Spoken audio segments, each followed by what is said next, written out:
क्या कभी सोचा है कि बॉन्ड क्या होता है? अगर नहीं सोचा है तो आज सोच लो।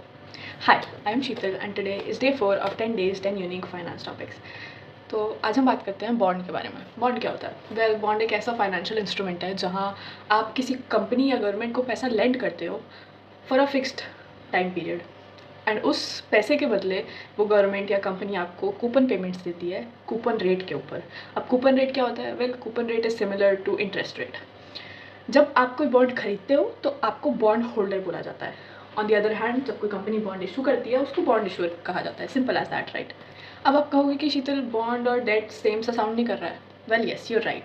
Bond is a type of debt, and ऐसे ही बॉन्ड के भी बहुत टाइप्स होते हैं, जैसे कि zero coupon bonds, government bonds, corporate bonds, etcetera etcetera. But ऊपर से समझने के लिए आप ऐसे समझ सकते हैं कि bond is where you lend money to government और company for a fixed period of time and at a fixed rate. Now the question is कि कंपनी डेट क्यों नहीं ले लेती बॉन्ड के बजाय, राइट?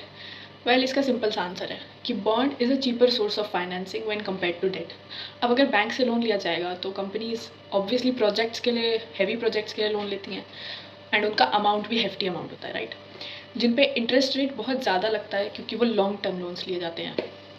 एंड बॉन्ड्स आप किसी भी अमाउंट के इशू कर सकते हो और कितने भी कर सकते हो, तो कोई लिमिटेशन नहीं रहता है, which is why bond is a cheaper source of financing.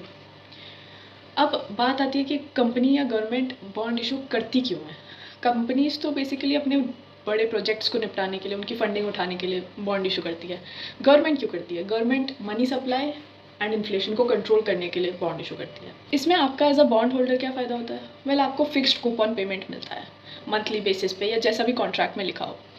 And on top of that you can also sell your bonds in market at any given point of time. मतलब आपको ज़रूरी नहीं है कि वो आपको एंड तक होल्ड ही करना पड़ेगा, आप जब चाहो उसे बेच सकते हो, और जो उस पर गेन या लॉस हुआ वो आपका। ऐसा नहीं है कि bonds are risk free properly. Bonds में भी उनके अपने तरीके के रिस्क होते हैं। वेल, मेजरली 3 टाइप्स के रिस्क होते हैं। First is credit risk, second is reinvestment risk, and third is interest rate risk. तो इन रिस्क के बारे में हम अपनी आने वाली वीडियोज़ में धीरे धीरे समझ जाएंगे। So follow for more.